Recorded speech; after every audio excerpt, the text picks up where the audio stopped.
Des affrontements entre bandes d'adolescents, des enfants roués de coups par d'autres enfants. L'actualité médiatique semble remplie, plus que d'habitude, de crimes ou de délits perpétrés par des mineurs.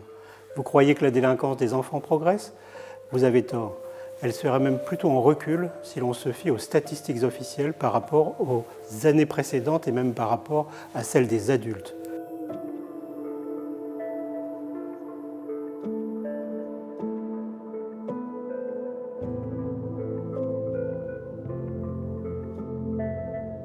Contrairement à l'inquiétude publique régulièrement relayée par la presse, la délinquance des mineurs n'est ni en hausse, ni perpétrée par des enfants de plus en plus jeunes.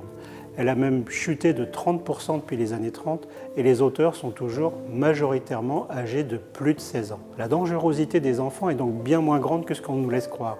Et pourtant, de plus en plus de jeunes sont envoyés en prison.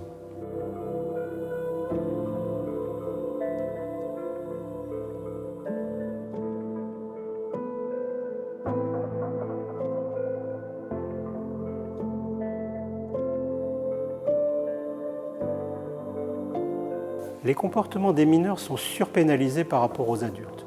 Pour des mêmes délits, un enfant a plus de chances d'être enfermé qu'un adulte. À côté de ça, on a de nouvelles lois qui pénalisent des délits commis généralement par les plus jeunes. On peut citer par exemple la dégradation dans les transports en commun ou encore le vol de Vélib ou de portables à l'arraché. Aujourd'hui, on assiste à une banalisation de l'enfermement des enfants. C'est dans la plupart des cas parfaitement contre-productif et cela dessert l'évolution de l'enfant.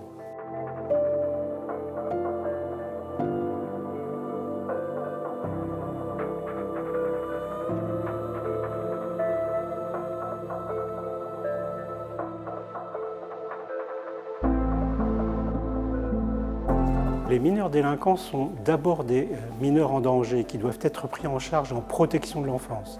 Ils ont un parcours de vie difficile et un cadre de vie instable. Les enfermer, ce n'est ni les aider, ni diminuer le risque de récidive. Au contraire, il faut prendre en charge toutes les dimensions de l'enfant, sociale, physique, psychique, familiale. On pourra alors proposer des aides adaptées qui favorisent la réinsertion sociale, scolaire et professionnelle de l'enfant. Des solutions existent, à nous de faire les bons choix.